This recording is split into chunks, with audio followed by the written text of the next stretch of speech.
Hello. Ever heard of money? It's reasonably important to everybody. Odds are good you've spent time working a job where you had to earn some of this money. A job that pays you the lowest amount of money that a job can pay you. A minimum wage job. I have also worked a minimum wage job, and I deserved less. Alaska, Florida, and Oregon will see their wages increase later in the year. I've spent the last 3 weeks going over all the data on all things minimum wage related.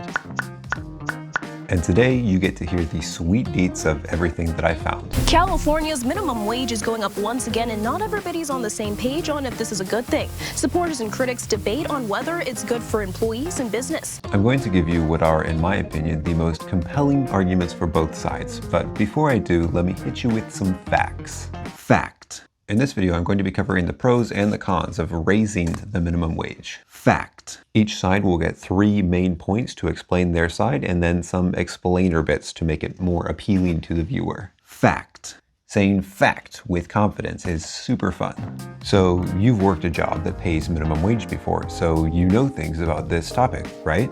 Wrong! And that is why I am going to explain things to you. Let me be the explainer, the one who makes all things explained. The great Explainer Bob. Okay, let's do this.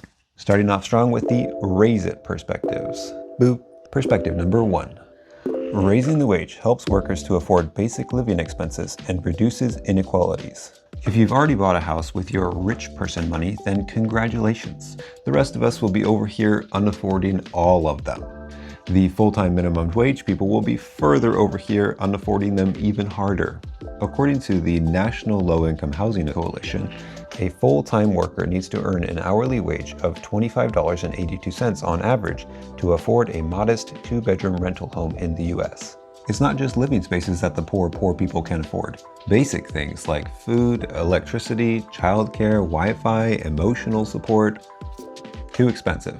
And it's the minorities that are hit the hardest.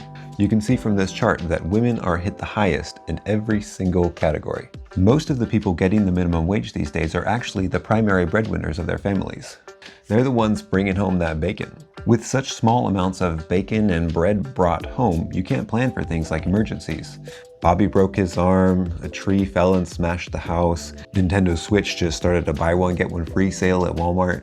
Lots of people will say that raising the minimum wage will force small business owners to lay off a bunch of people, and there will be stores closing and unemployed people all over the place. But as my boy Dean Baker, who is an economic researcher, says, there's been a great deal of research on the minimum wage, and the overwhelming majority of that has found little or no employment effect. The Economic Policy Institute said, gradually raising the minimum wage would be good for workers, good for businesses, and good for the economy.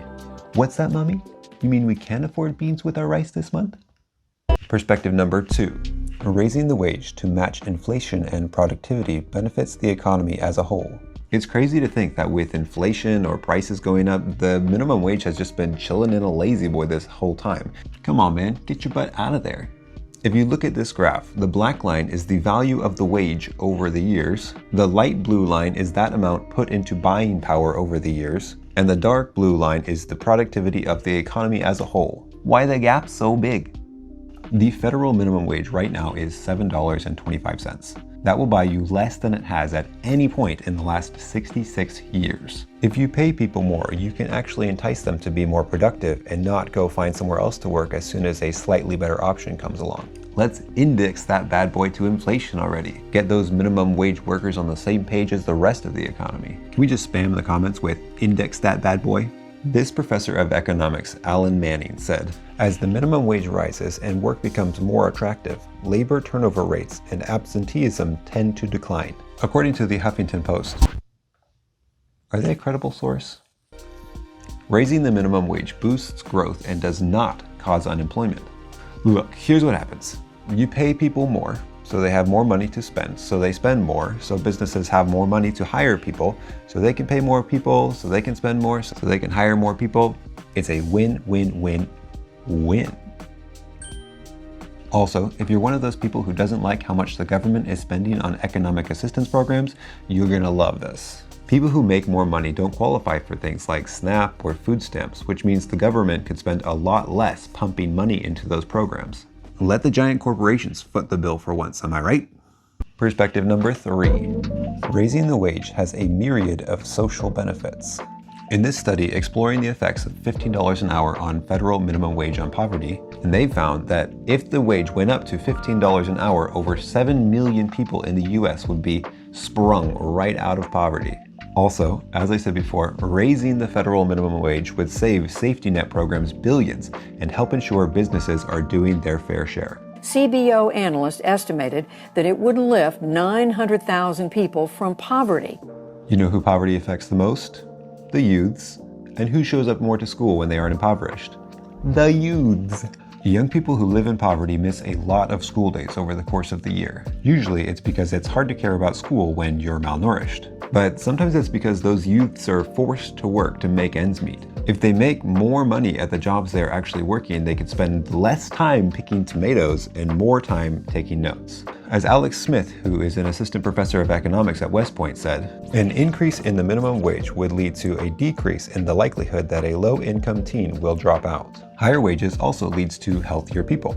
And healthier people do fun things like live longer or spend time not being miserable and depressed. I have no more raising the wage points. That was all of them. I will move on to points against raising the wage in a moment, but first, it's brief history time. Oh, him? Don't mind him. He's just pandering for likes again. I usually find it best to just ignore him. Origin story. The federal minimum wage was made up at this time when this guy said, we need more labor standards. This was right after all these people wanted more rights and stuff. Evolution. At first, not everybody was on board with this biz. These people were all like, you can't do this to us. You know, these people were like, did. The feds. The wage has been raised 22 times since it was first incepted, and right now it's hanging out around $7.25. But it's been karate chopped in the throat every time it tries to get up a little. The states. Out of all the states, 34 of them have minimum wages higher than the federal minimum wage. Wait, does that mean that this conversation is only about 16 states? That's exactly what I'm saying. The public. Support for the wage has been going up over the years, even among small business owners. And more people are in favor of increasing it automatically to keep up with inflation. Okay, brief history over. Let's keep right on rolling with the leave it perspectives. Boop. Perspective number 1. Raising the wage increases costs for everyone and disadvantages the minimum wage worker. Renting a place to live is hard. It's even harder when the minimum wage goes up and you think, oh wow, finally I can breathe again, and then your rent prices go up right along with it.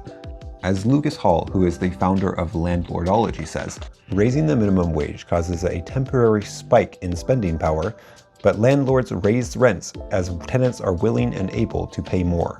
There is usually still a small bit left over that minimum wage tenants still have after the rent hikes, but it's tuppence compared to what people think it would be. Also, those tuppence will probably go to covering things like the price of eggs once the egg barons find out they have more money to spend. If they raise the minimum wage, that money has got to come from somewhere. It can come from the customer in terms of higher prices, it can come from the owner in terms of lower profits, or it can come from the workers in terms of fewer jobs. If they raise the wage, your wallet might bulk up, but your benefits won't. Also, remember how we talked about all of those people getting off government programs? Yeah, that sounds good for the country, but it will turn the individual into one of these bad boys. Let's take a working mother who gets a pay raise. Now, she doesn't qualify for the earned income tax credit. She has to pay more payroll taxes and she doesn't get food stamps. Childcare stops being subsidized. So she gains $260 a month and she loses $7,000. I think that math checks out. Perspective number 2.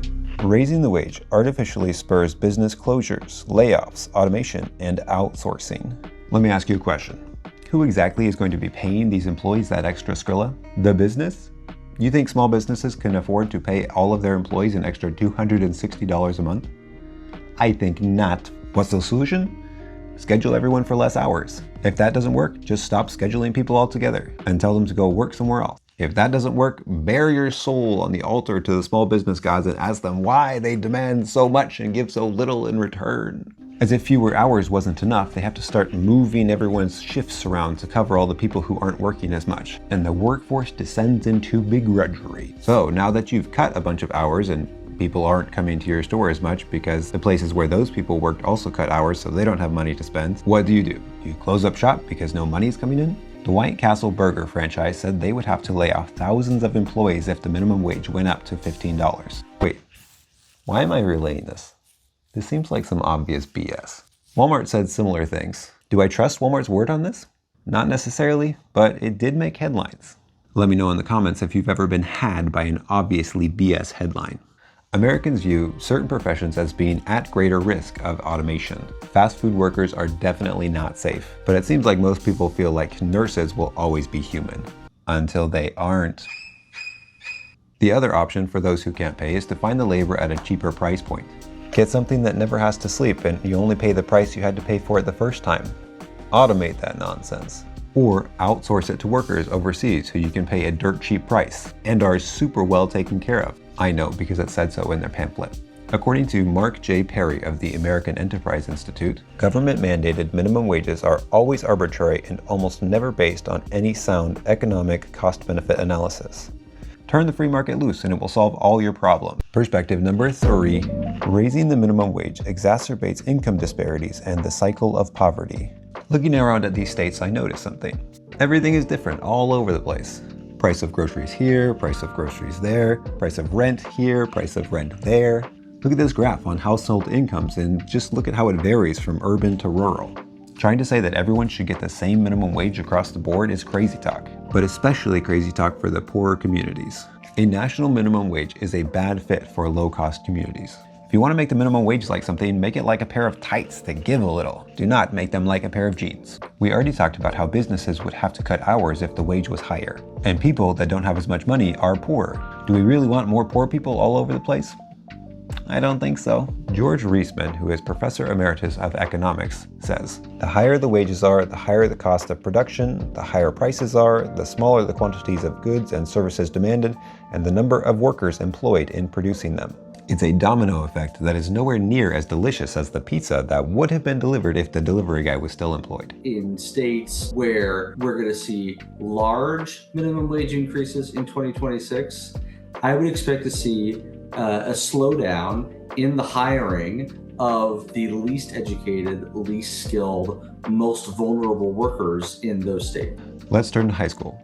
Let's say you take a high schooler and give them the option to show up at a place every day that they hate and making no money versus showing up to a place every day they hate and making some money. Now tell them they will make more money at the money place and see which option they choose. If you said they drop out and stop working, you are correct. So now you've got high school students dropping out and unemployed people getting stir crazy.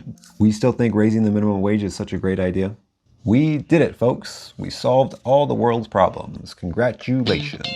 Let me know in the comments if there was any perspectives or point of views that I missed. If you are already subscribed, you are a bright-eyed employee who's about to get their very first paycheck. And if not, you are an emotionally destroyed employee as you realize how much of that paycheck is taken out for taxes. As always, keep your towel close, your friends closer, and I will see you in the next video. Hey!